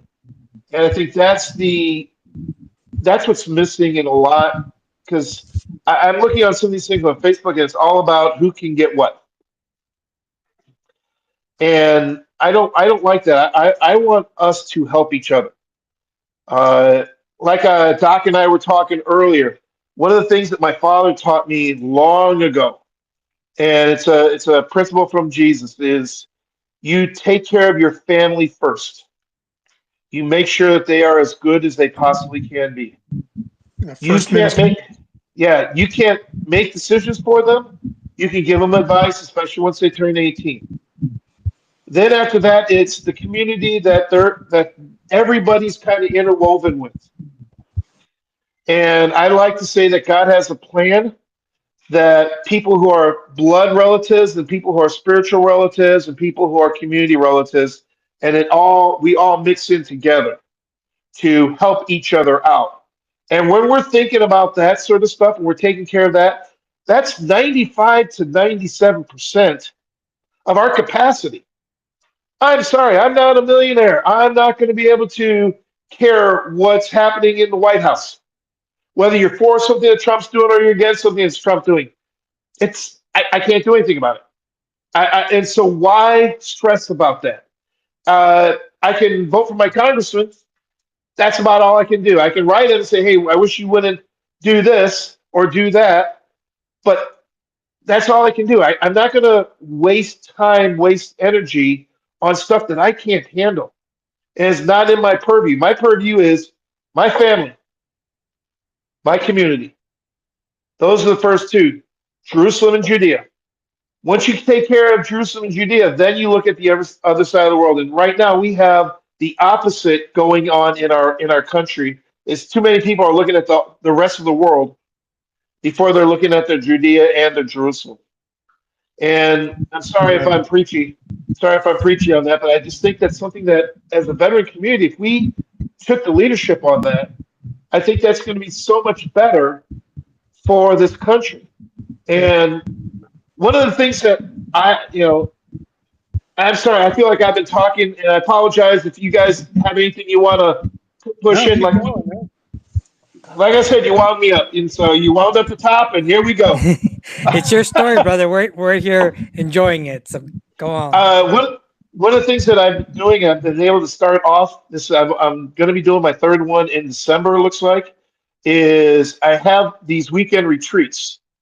It's a harsh way. It's not like you're going to go out and man up and do all this sort of stuff. No, it's veterans, first responders, and people who are looking for. We're not looking for life recovery. What we're looking for is your reset in life. And veterans, number one I talk to them about is how can you use your civilian, how can you use your military skills in the civilian life? And I'm not just simply talking about shooting guns. I'm talking about how can you use your discipline? How can you use your breathing? How can you use all that sort of thought? Use the uh, strength that you develop, the resiliency, where you have to do tough things. How can you transfer that into being on time? And you guys know Marine Corps time is 15 minutes before. And so, how can you do that sort of stuff? How can you work the entire time and not be known as one of the lazy ones? You know, and not, you know, my gunny used to say, "Don't be the shitbird" in the group. And so, then we talk about how's your anger management going? How are you handling things that you feel overwhelmed with? How are you working with that? How are you uh, assessing, and why are you getting so angry? That's the first question I always ask people. Why are you getting so angry at this? And a lot of times it's stuff that's totally out of their control, and they feel helpless. Okay, I understand that. You feel helpless. You can't fix this, and so you're angry. But how is that helping? Then I talk about using fitness as fuel for your life. And that too often, I mean, obviously I've gained size since I'm not the 240 pound, lean mean fighting machine that I used to be in the Marine Corps. Right now I'm at the 325 pound trying to lose weight big man. I did the Army 10 miler last year with my wife, and it about killed me. But I mean, just still doing the little things to prove to myself that I can do is to use that fuel in life. Um, and then I also talk about dreaming big. What do you want to do? Because too often we were told what we were. We were told how this is going to be. We were told, okay, if you're going to be a gunny if you do this, and okay, what does that mean? And what does that mean for your life? What do you want? Do you want $1 million? Okay, great. Do you want a farm? Do you want to live in a place where you have an acre of lawn that you can take care of your own, you can take care of your family, that you can teach your kid how to go fishing, teach your kid how to raise chickens? What is it that you want in life? Because I think too often we get to 35 and guys feel like they're stuck in a rut. And I, like I said, I've changed my career 5 times. And I have no, if God says, hey, I want you to go down to Mexico and help your dad, okay. It's having a willingness to do what you want, and having a willingness to be used and to serve others. And that I think that is a key to our lives. And there's some other things, how to backwards plan. I talk about, okay, I don't know. I remember you probably learned this as Mustang school, but as a officer, you learn how to backwards plan a work. Hey, we're gonna teach people how to do this movement, and you backwards plan. Okay, you need to know this by this day, this by this day, this by this day, and so that's one of the things that I do in these seminars. And like I say, I call it the rising up, and I give speeches talking motivation. I talk about how America's worth it. I talk about a couple of my relatives who passed away, and one passed away in World War one passed away in World War II, and I tell their stories, and I remind people that this country is worth it, even with all the craziness that's going on. Still We the are best still thing going. we still the best thing going. We have all been in the crap holes of America and of the world. We have seen the crap holes, and this is the place everyone wants to be at. And we can't let them change it back into that crap hole. And so that's kind of like my story. Is that I try to the last 16 years, I have worked on trying to heal people who are broken mentally, physically, emotionally, physically, and spiritually, and just simply say, okay, let's find who you are. Uh, you guys all talk about having kids. One of the key things that I tell people I remember, what is the key theme of The Lion King? And that is when Mufasa tells Simba to remember who you are. Remember who you are. Remember you're the guy who climbed Mount Mother and passed everybody.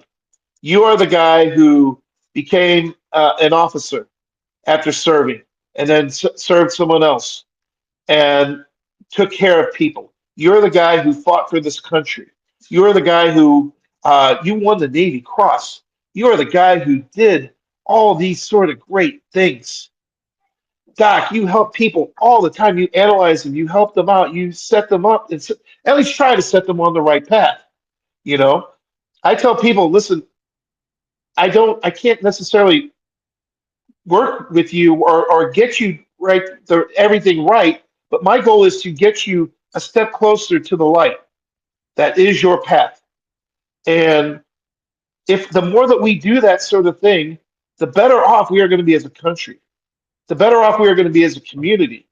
And I think that they talk about some of the craziness that's going out there, how it's not organic. I think the best way to do this is be organic and have veterans lead this.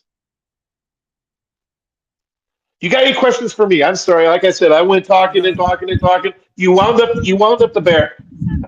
Now, Bill, you're an awesome example for people to see, because as we've gone on, we've watched both areas where you still have trouble with memory, but then in other places, man, where your memory is razor sharp, you remember every single event and the sequence that it happened in. And it's an example of what you're talking about, right? Don't let the part that's having problems hold you back.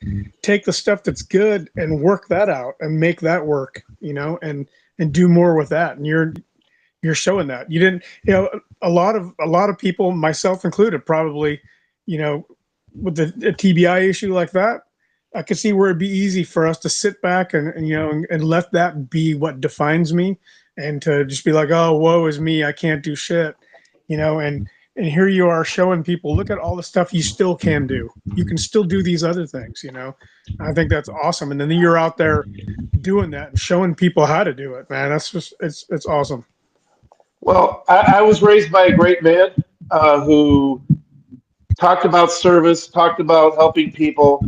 I can't tell you how many people in my first 18 years of life, my dad knew them. They were friends. They fell in hard times. And he was like, "Here, come crash in our house, or come over, have a meal, and just being there for people, And I've tried to live that same type of life, where I tell people all the time, "Here, come on over, grab a meal, let's talk through some situations, because you don't know, it's only by the grace of God that I'm not in your shoes." There was, when I came home, I had a year where I was sinking into my couch, and I was becoming that person who I didn't want to be. And it's easy to fall into that mode. And it takes a little bit of discipline. It takes a little bit of finding what is going to drive you in life. And my daughters, having 6 girls, my oldest 4 girls, they had to deal with. I tell people all the time, my oldest 4 daughters are some of the strongest women in the world. All 4 of them had to deal with the father who'd been deployed multiple times and came back broken. All while their mother took a 9-year journey where they started cutting things off of her, and then she eventually died from cancer. And so, my daughter Amanda, the one who reached over the hand, she actually was the one who was when Lisa passed away. She was helping her in the restroom, helping her just get there. And Lisa looked up at her, and tried to say I love you, and passed away. And so it was, I give my daughters grace because they had to live through some of that stuff. Sometimes they have some ideas that I don't always believe in. But you know what? All of them can work. All of them do work. All of them take care of each other. They take care of the people, and they all do community work, whether it's a church work or it's just local community work where they're helping homeless people or they're helping uh, in communities, in the library, helping kids learn how to read. They're all doing that sort of stuff, and that is, I think, my favorite thing about them. When I remarried, I married a lady who had two daughters already, and I've adopted them into my family, and I've adopted them, and they're now Hansons. And so Bonus children are a gift, man. yeah, bonus children are a gift, and they're great. And then comes Junior, who just walked in, and I was going to have him come by, but that's okay. He, like I said, never trust the VA when they say that you can't have kids. Hey, he probably heard us yelling at Phoenix earlier, so he doesn't want to come on Yeah. camera. Well, to me, God has a sense of humor. Okay, you're a Marine who has had 6 daughters. Let's give you a boy. In your 50s. In my 50s, yeah. Well, it's helping keep me young. I have to know. I have to figure this stuff out. I have to get myself in shape because we're getting to the point where he's going to start wrestling and doing jujitsu next year. He is going to be doing. He's going to be doing baseball. I've got to be able to have my arms ready to throw again. That's I do. awesome. Yeah. And yes, sir. I just turned 54, and there are times when I'm like, life is almost over. What am I going to do from here? And I'm single for the past 8 years. I just live by myself. And then, you're having a kid at 55, and then rushing forward and talking about all the things you're going to do raising your kid at 60, man. I just love it. Yeah. Yes, What's up, sir. Doc Barry? So anyway, can you guys hear me okay? Yes, sir. Okay, good. A few minutes ago, you said, I think I heard you say, a story about your dad. Anybody who was up Shit Creek in plain English, come on over to the house. Let's have a meal. And what I heard in that, at least I think I heard in that, was Dad was able to get people over, and you probably have the same gift, and just meet them where they are and just letting them be themselves. Yes, sir. And hear me all when I tell you this. That is one of the most therapeutic things you can do for anybody. And Luis, if you want to do what I do, you're already doing it, by the way. But take it from the guy with the nastiest beard you've ever seen. You let them be themselves, and half the work is accomplished right there. I second that. Now It's I'll just since you've been telling a story, I'll just tell you a quick story. It dawned on me a number of years ago that if we were to think of the people in my life and split them into two groups. Group number one is my family of origin, blood family. In other words, mom, dad, both my grandparents, both sets of grandparents, my two uncles. That's group number one. And group number two, my friends and all the veterans and first responders I have been privileged to know and work with throughout my life. And I ask myself, with which of those two groups can I absolutely and safely, I repeat, safely be myself? And the answer is very easy. It's group number two, every day of the week and twice on Tuesdays. Family of origin, what they tried to do with me was they tried to put their head on my shoulders.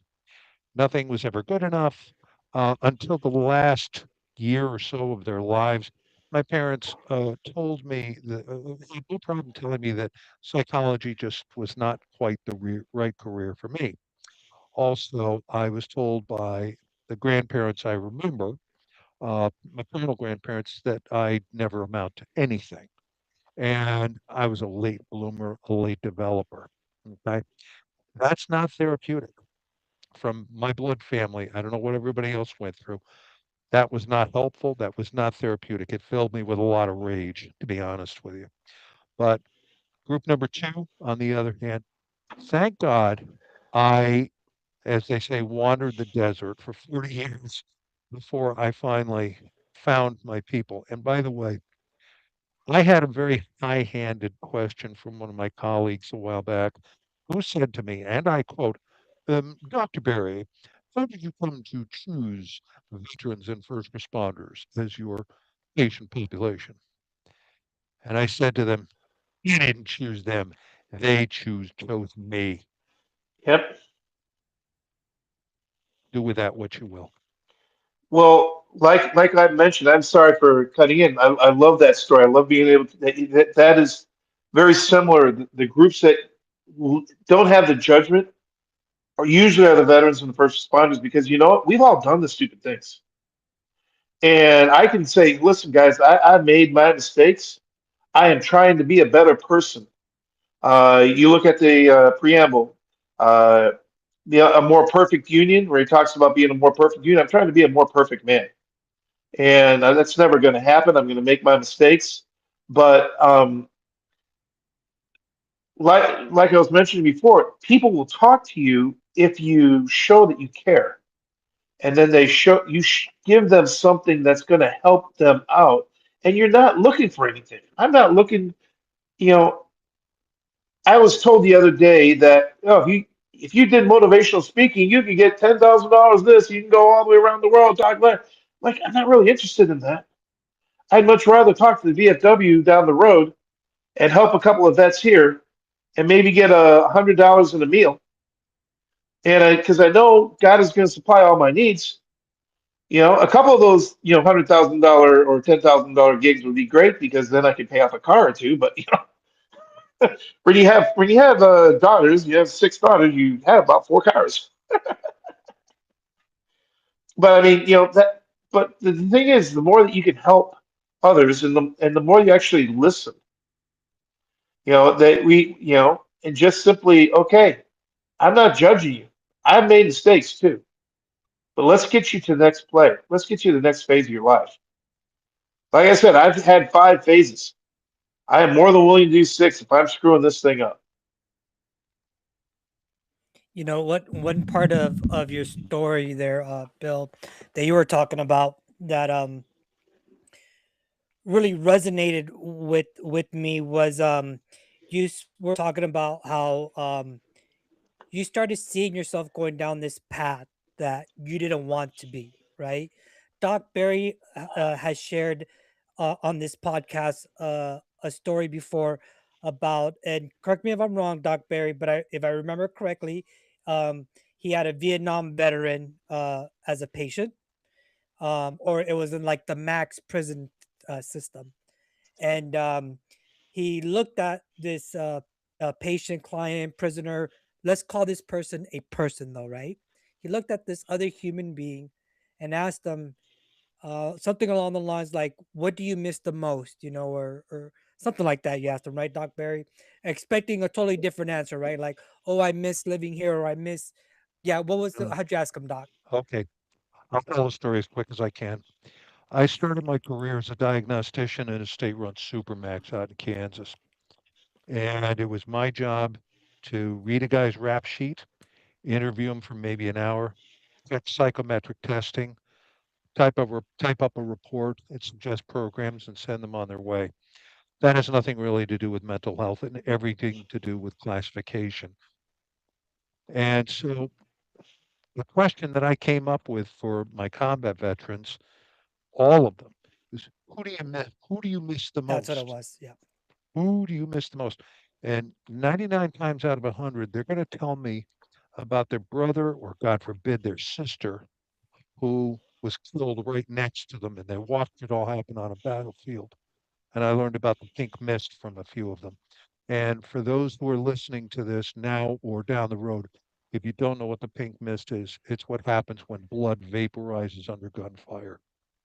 So I asked this Vietnam vet, first of all, all of his charges were alcohol related. After he Hmm. got out of the service, DWI, domestic violence, disorderly conduct, DW. This is a man who drank his way out of his own life. Okay. So I asked this guy, hey man, I said, who do you miss the most? And oh boy, did that guy give me a surprise. One sentence that I've been unpacking now for 20 years. The color surged to his face. He burst into tears and all the veins were sticking out of his neck and his forehead. He said, Doc, he said, I miss me. Mm-hmm. I used to be a nice guy. Mm-hmm. I am, and we all should be forever indebted to that anonymous Vietnam veteran. He's probably dead by now by his own hand, by way of alcohol. Let him be remembered. And if there is a heaven, and I hope there is, I think there is, let him find peace there at God's right hand. Yeah. Let him find grace. And let us take those lessons and pay them forward. That's what you were talking about, Luis. Yeah. And now I So will shut up. yeah, I did. Thanks, Doc, for that. But yeah, Bill. So when you were telling your story about, how you felt like you were going down that road too, it reminded me of that story that Doc Barry shares a lot, right? And how we, through these traumas, you become a different person because your brain gets rewired. You're in Mm-hmm. survival mode. All these other, great psychological stuff that Doc Barry could talk to us about. And when I'm done with my degree, I'll be able to talk more educationally about, right? But it reminded me about that. It reminded me about the humanity in all of us, right? How it was so wonderful too how your daughter as well, when you were in that fit of rage, um, like you said, most kids would maybe not necessarily run and hide from their parent, but will shut down, right? Will Mm-hmm. just automatically shut down and be like, and whatever your belief is in this world, yeah, I believe that her hand was, I call him our great creator. I'm Mm-hmm. not a Christian per se, but I do believe in one great creator. Um, and I think that her hand was led by our great creator, right? With that Yes, sir. love and compassion that that our great creator knew that you needed at that moment. And man, if it wasn't for that, because this is your story, and I don't want to get too deep into mine, but my wife kind of did the same thing when I had my suicide attempt. She didn't know that I actually had attempted suicide, and when she just very gently put her hands on my chest and, like you said, looked at me in the eyes the way your daughter looked at you in the eyes, and said, your daughter told you, Dad, you're not who you are anymore. What's wrong? What's going on? Type of deal. My wife kind of said the same thing, and that's what was the moment that changed my trajectory in life as far as dealing with the PTSD, the TBIs, the anxiety, the depression. I was dealing with it with alcohol, very badly. Not in, I didn't learn my lesson like you did. My first wife told me to stop drinking. God only knows how many times, and well, she's my ex-wife for a reason, right? My current wife, Happens. yeah, my current wife, right, as well, would always tell me, babe, you really, you know, a more kinder, gentle way to, hey, you need to chill out with this drinking shit, right? Until it just got to the point where it was. So I want to thank you for sharing that part of your story, um, because, like you said, one thing that you realized by that in that moment when you said you called, like, there were 6 or 7 uh nonprofits or VA organizations that were helping out, right? And Mm-hmm. somebody finally called you back, and you met up with this person, and you said something else. You said, I finally found someone that I felt understood what I was going through, that could relate with me. They're doing they the emotions, the feelings that I'm going through, they're either going through them or have gone through them themselves, right? And it's amazing how our brain can make us think that out of 8 billion people in this world, you're the only one that deals with what's going on in your head, right? No one else in this world. And we isolate ourselves because of that, like you said, Mm-hmm. right, Bill? It gets really easy to to sit in that couch or lay in that bed and not even walk past the mirror because you don't want to face the truth. So walking outside of your door makes you face the truth. But I think that's, like you said, that is such an important part of the healing journey, right? Is finding your tribe, finding your people that you know who you can relate with, and it's not like you've experienced in your life that that's not always blood relative family, right? Mhm. um you got to find those people that you can relate with. So a lot of what you have shared, and that's why I sat here just listening so intense to your story, because there's so much in there that I as a veteran relate to as well, right? You talked about, being you were awarded the Navy Cross. That was your accomplishment. You should be, in other words, you were saying things like you should be proud of who you are as a person, talking in general to people, right? But you use us as an example. I'm gonna share something with all of y'all, and our audience will hear this probably for the first time as well too. I'm 45 years old. I just graduated with my bachelor's in psychology. Now I want to move forward with it, right? For the first time in my life, I am not bullshitting anyone. I've said it before in the past, but I never really understood it until the day I walked across that stage. And I told my sister this because we grew up in the same household, same whatever. Um, I told her, I said, you know what? And yes, you're right, Bill. Did 22 years in the Navy. I was awarded a very high valorous award, not just once, but there was other awards as well too. But that was the highest one. I've gone to school. I've done this.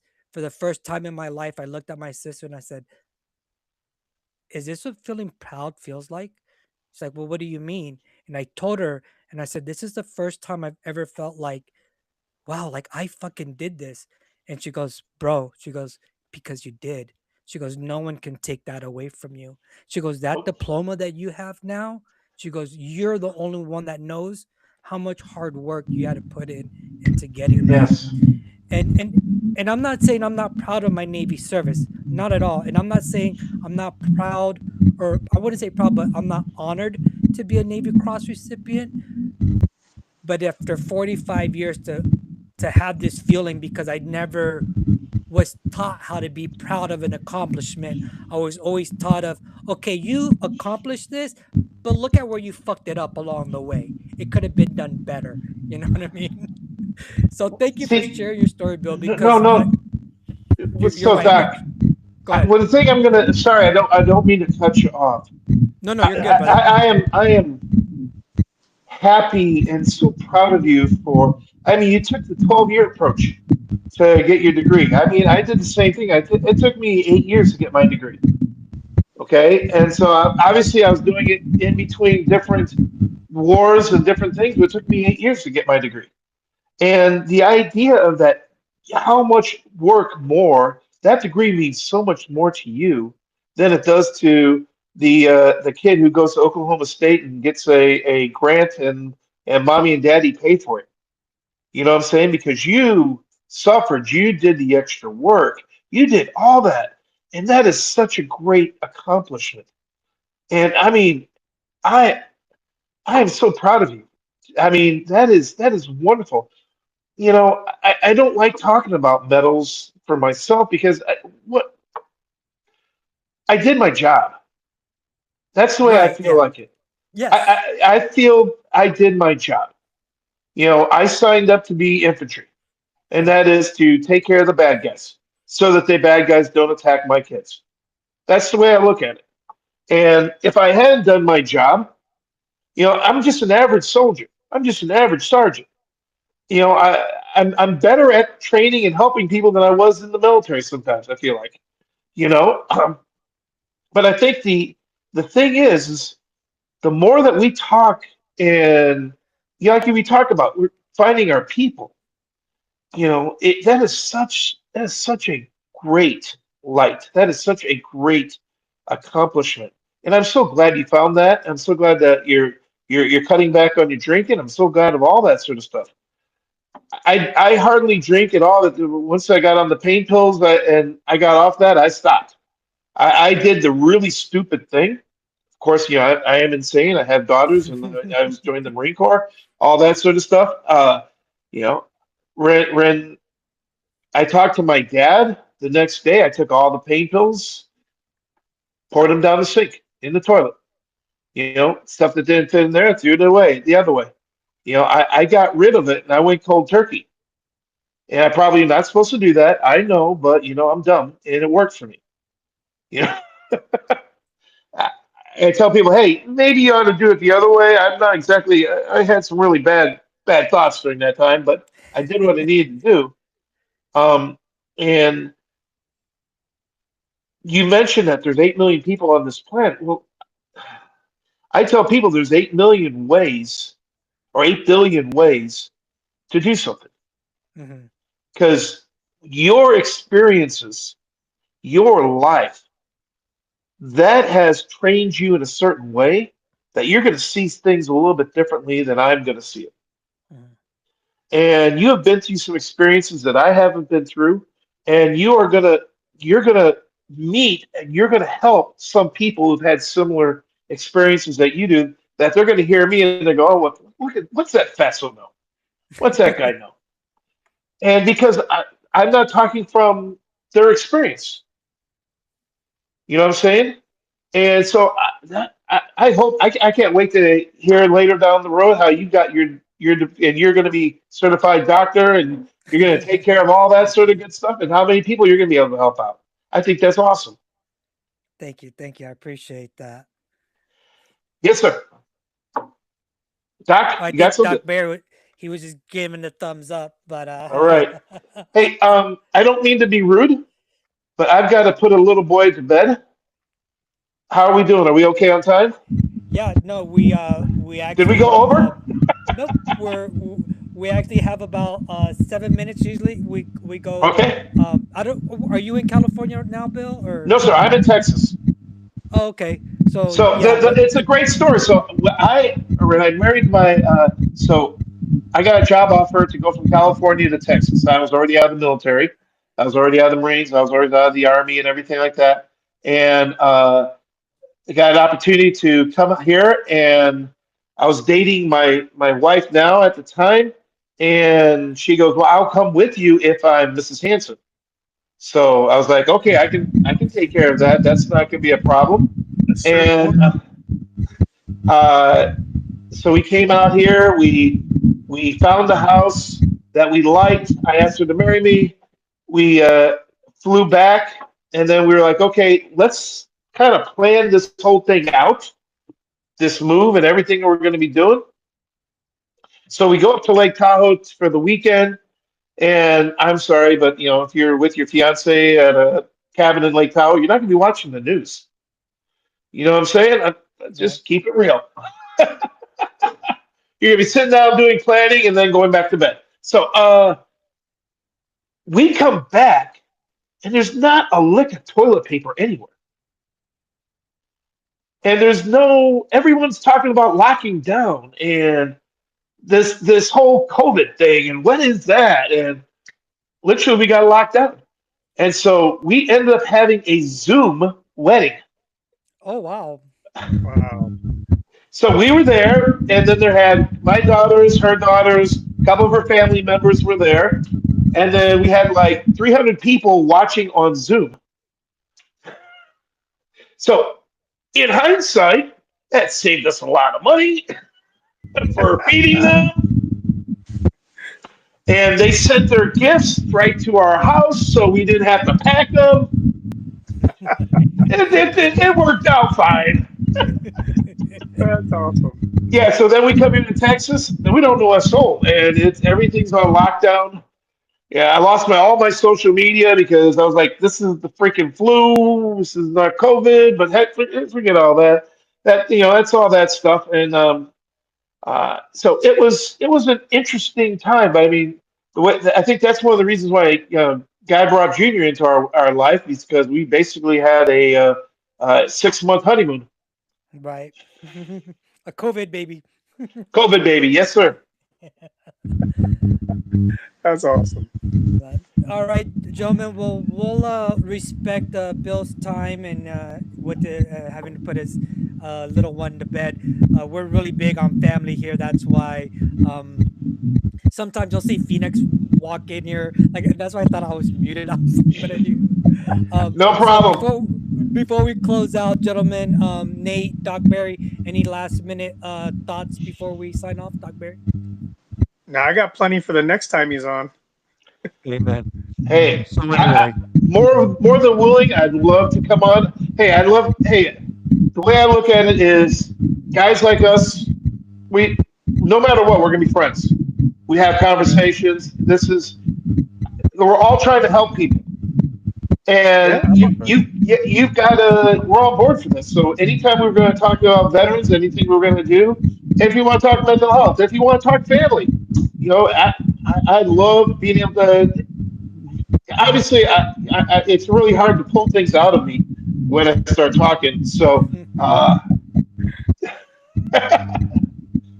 yes, so sir. anyway, thanks for being exactly the kind of guest we want on this show every time. That's the first thing. And the second thing is thanks for showing us all and the world how to truly be unstoppable. Well done, Bill. It's been an Thank honor. you, sir. Thank you, sir. Nate, anything? No, nothing else. Just I was glad to have you on, man. That's Yeah. that's great. Yeah, definitely Thank you, sir. a lot more we could talk about and cover. That I have a few more. So love to have you back on again, Bill, whenever you want to chit chat some more. And anyone else that's in the audience watching, everyone has a story. Everyone's story is important.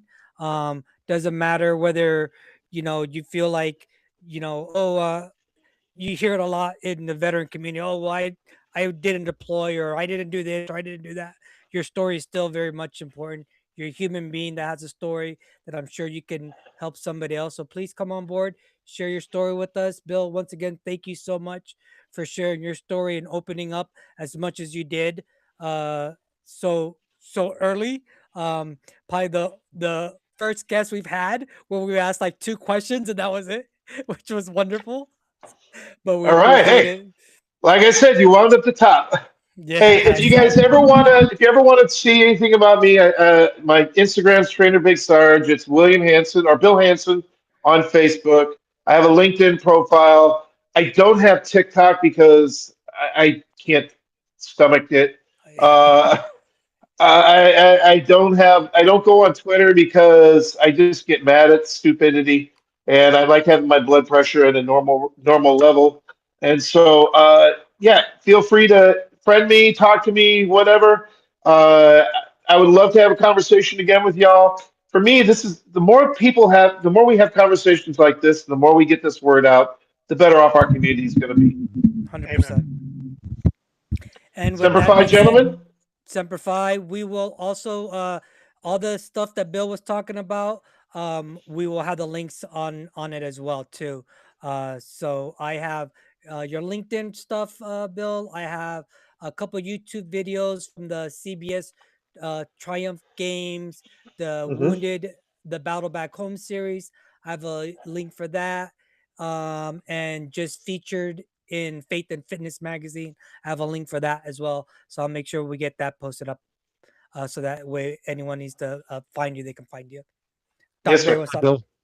Bill, when we hit the stop button, don't log out because we want to make sure you're 100% uploaded. Okay? Yes, sir. All right. All right. Well, with that, everyone have a great evening. Thank you so much for tuning in to our show. And if you liked what you are seeing, please like, subscribe, and share what we're doing. And hopefully you can come on board with us. With that, have a good evening, everyone.